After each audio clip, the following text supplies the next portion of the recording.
Mes placements vierges, pensez à vous, puis il faut qu'on parle. Vous l'avez pas nécessairement eu facile, hein, au courant des dernières années, depuis 2011. Neptune est en poisson, et ça fait du brouillard, des questionnements, de genre, je passe des affaires, je comprends pas pourquoi, ça fait pas full de sens. C'est de côté. On est passé à autre chose. En février 2026, officiellement, il y avait Saturne qui était là aussi, de 2023 jusqu'à genre 2026, on peut dire, pour vous demander de mettre vos limites, restructurer votre vie d'une façon que ça ne vous draine pas trop.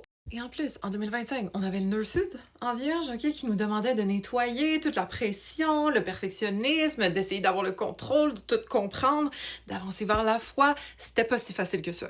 Vous en avez écopé, ok, entre vous et moi, mais ça va finir doucement, officiellement, cet été, dans le coin de juillet, fin juillet, lorsque le nœud sud va passer de Vierge à Lion. Et là, c'est les placements Lion qui vont devoir purger, nettoyer, s'enlever certaines attentes, etc. Mais vous, ça va être de côté. Saturne est parti, Neptune est parti, le nœud sud va être parti aussi. Je pense que ça va vraiment faire du bien. Il y a quand même Uranus en Gémeaux qui va faire des carrés potentiels à vos placements, mais Uranus, ça libère, ok? Ça vient shake things up pour vous permettre d'être plus authentique et moins restreint qu'avant. Fait que c'est pas une mauvaise chose, au contraire. Fait que laissez-moi savoir comment ça s'est passé pour les dernières années pour vous. Évidemment, il y a plein d'autres choses à regarder là, dans un thème astral pour voir un peu anticiper les cycles, les années à venir. C'est pas juste les transits, mais quand même, je pense que ça va vous donner un petit break. Et laissez-moi savoir si vous le sentez ou pas, comment se sont passées les dernières années pour vous. Et puis, follow pour plus d'astro.